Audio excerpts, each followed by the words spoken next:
समस्त को मोर नमस्कार। सर्वप्रथमे आपण माने एई वीडियो को देखन।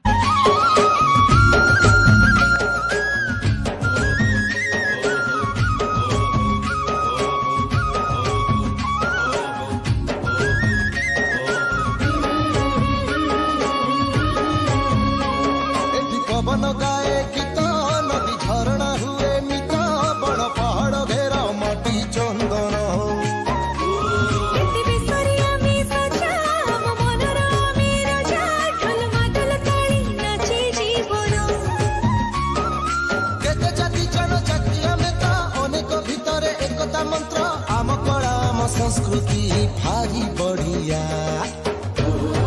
आपण माने जो वीडियो देखिले ताकू कुआ जाए टोकी पर्व एवं एई टोकी पर्व कोरापुट एवं कलाहांडी रे पालन करा जाए। कलाहांडी जदि कहबा आमे थामुल रामपुर जयपाटना कक्सरा परी ब्लॉक रे याको पालन करा जाए एवं जेबे आपण एई पर्व विषय आपण जानिबे ताहेले आपणकर देह थरी उठिबो।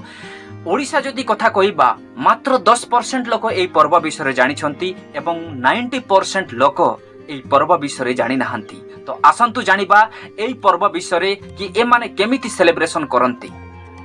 टोकी मोरा विषय जानिबा आगरु आमे यार अर्थ जानिबा बहुत जरूरी। कोन पई एई टोकी पर्वर नाम टोकी मोरा दिया जाईछि। देखंतु टोकी व्हिच मीन वर्जिन गर्ल्स, मोरा व्हिच मीन सैक्रिफाइस, यानी कि टोकी झो मोरा सैक्रिफाइस यानी कि झियो माननकु सैक्रिफाइस करिवार प्रथा एठारे रही अछि, किंतु एठारे कंध माने ही मुख्य भूमिका ग्रहण करंती। आसंतु जानिबा ए माने केमिति सेलिब्रेशन करंती। मने करो थामुल रामपुर रे एई पर्व पालन करा जिवो, किंतु थामुल रामपुर रे तो 298 विलेजेस अछि। कोन 298 विलेजेस रे एई पर्व पालन करा जिवो कि नो। एई 298 विलेजेस मध्यरु कम से कम 5 या 6 जगारे से माने टोकी पर्व पालन करबे और बाकी जाको जो विलेज अछि से माने सेई ग्राम रे अंशग्रहण करिवे जो ग्राम रे टोकी मोरा जाउछि। मने करो आमो ग्राम रे एई वर्ष 2025 रे टोकी मोरा जिवो, तो आसंता वर्ष 2026 रे आमो ग्राम रे टोकी मोरा जिवो नाही, अन्य ग्राम रे टोकी मोरा जिवो। जदि पुणी थरे आमो ग्राम रे टोकी मारिबा को हेले 5 वर्ष किंबा 10 वर्ष किंबा 20 वर्ष मध्य वेट करिबा को पड़िबो, ताहेले जाई कि पुणी थरे आमो ग्राम रे टोकी मरा जिवो। तो एते लंबा समय नै थाए गोटे गोटे ग्राम रे पुणी थरे टोकी मारिबा को हेले। मोर कहबा उद्देश्य हेला जे जो ग्राम रे एई वर्ष टोकी मरा जिवो नेक्स्ट वर्ष सेई ग्राम रे आउ टोकी मरा जिवो नाही। एहा पॉसिबल हेई पारिबो। एहा हेबा को हेले सेई ग्राम रे 2 किंबा 3टी धरणी थिबा दरकार। ए धरणी कोन? धरणी होउची कंध मानकर देवता, यानी कि गोटे ग्राम रे जदि 2 किंबा 3टी धरणी देवता अछि ताहेले 2025 रे गोटिए मारिबे आ 2026 रे आउ गोटिए मारिबे। किंतु ए पर्यंत मु जेतिकी स्टडी करिछि, जेतिकी रिसर्च करिछि किंबा मो जानिबारे एमिति किछि हेई नाही। आ कोनोसी गामर साहस नाही कि से 2 वर्ष लगातार से टोकी मारी पारिबो एवं देवता मध्य कंटिन्यू से माने चाउ नाहंती बोधे, सेति पई एमिति किछि होई नाही। जदि हेइछि ताहेले मते कमेंट सेक्शन रे आपण बतांतु जे लगातार गोटे ग्राम रे को ग्राम रे से माने टोकी मारी थिले, ताकि मते भी नॉलेज मिली पारिबो। टोकी पर्व पालन करिबा पई हेले एमानंकु दरकार पड़ी थाए पैसा। आ एमानंकु पैसा कोठी मिली थाए? जदि हमें प्राचीन कालर जदि कहबा 1980 मसिया जदि कहबा ताहेले एमानंकु राजा फंड करूथिले, किंतु वर्तमान समय रे तो आउ राजा नाही। तो एमाने कोन करंती ना ग्रामर लोक माननकु ही एमाने चांदा मागी थांती। आउ सेई चांदा पैसा रे माटी मांकर पई जो दीप लागि थाए सेई पैसा रे ही एमाने खर्च करि थांती। खाली एतिकी नुह, टोकी मारिबा आगरु एमाने अन्य ग्राम माननकु निमंत्रण करि थांती। जेमिति कि मो ग्राम रे जदि टोकी मरा जीवो आउ आखो पाखरे कोउठी भी जदि टोकी मरा जाउ नाही ताहेले मो काम हेबो जे सेमाननकु निमंत्रण करिबा। सेमाने आसीबे, सेमानकर खाइबा पीबा ठारू सब प्रकार व्यवस्था करी खुशी रे सेमाननको विदा करिबा काम होउची मोर। एमाने घर पिछा 500 किंबा 1000 पैसा कलेक्शन करि थांती।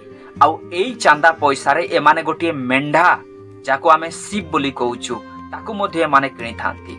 आउ एई मेंढा को एमाने धरणी माता ବା ଧରଣୀ ଦେବତାକୁ ଏମାନେ ବଳି ଦେଇଥାନ୍ତି।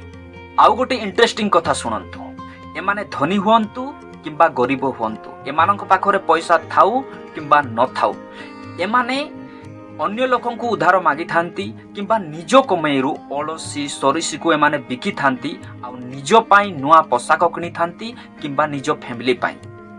ମୁଁ କହିଥିଲି ଯେ ଏମାନେ 7 ଦିନ ଧରି ଏମାନେ ପ୍ରୋଗ୍ରାମ ସେଲିବ୍ରେସନ କରିଥାନ୍ତି, ଟକି ପର୍ବ କରିଥାନ୍ତି।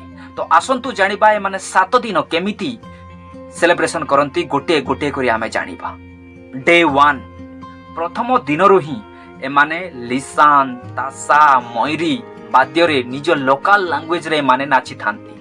ମା ଭଉଣୀ ମାନେ ଜଙ୍ଗଲକୁ ଯାଇଥାନ୍ତି ଏବଂ କାଠ ଏବଂ ପତ୍ର ଆଣିଥାନ୍ତି। ପତ୍ର କ'ଣ ପାଇଁ? କାହିଁକି ନା ଏଇ ପତ୍ରରେ ପ୍ଲେଟ୍ ବନେଇକି ମାଟି ମାଙ୍କ ପାଇଁ ଧୂପ ଦୀପ ଅର୍ପଣ କରାଯାଏ, ସେଇଥିପାଇଁ ଏମାନେ ସେଇ ପତ୍ରରେ ପ୍ଲେଟ୍ ବନେଇଥାନ୍ତି। ତ ଏମିତି ସେମାନେ ଦିନ ଡେ 1କୁ ସେମାନେ କଟିଥାନ୍ତି। କରିଥାନ୍ତି ଏମାନେ ଗୁରୁ ପୂଜା ଏବଂ ତୃତୀୟ ଦିନ କୁହାଯାଏ ଟକି ପରଘା।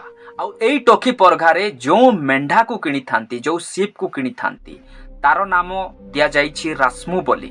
ତ ଏଇ ରାସ୍ମୁକୁ ଏମାନେ ଗାଧେଇଥାନ୍ତି, ନୂଆ ପୋଷାକର ସହିତ କାଖେଇ ଘର ଘର ବୁଲିଥାନ୍ତି। ଏଇ ରାସ୍ମୁ ବା ଏଇ ଯେଉଁ ମେଣ୍ଢାକୁ କୁହାଯାଏ ଡଟର ଅଫ୍ ଦ ଜାନି ବୋଲି ବି କୁହାଯାଏ।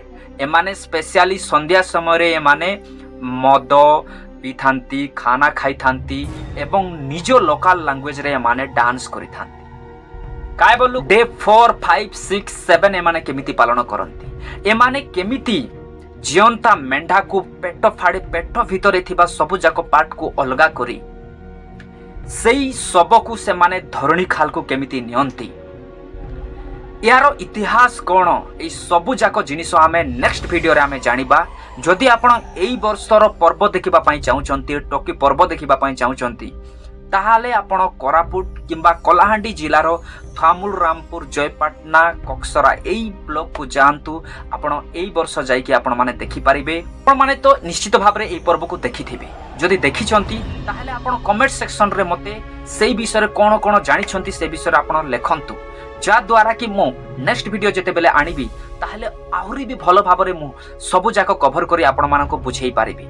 ତ ଆଶା କରୁଛି ଯେ ଏଇ ଭିଡ଼ିଓ ଆପଣଙ୍କୁ ଭଲ ଲାଗିଥିବ। ଯଦି ଭଲ ଲାଗିଲା ତାହେଲେ ଲାଇକ୍, ସେୟାର ଆଣ୍ଡ ସବସ୍କ୍ରାଇବ କରନ୍ତୁ। ଧନ୍ୟବାଦ।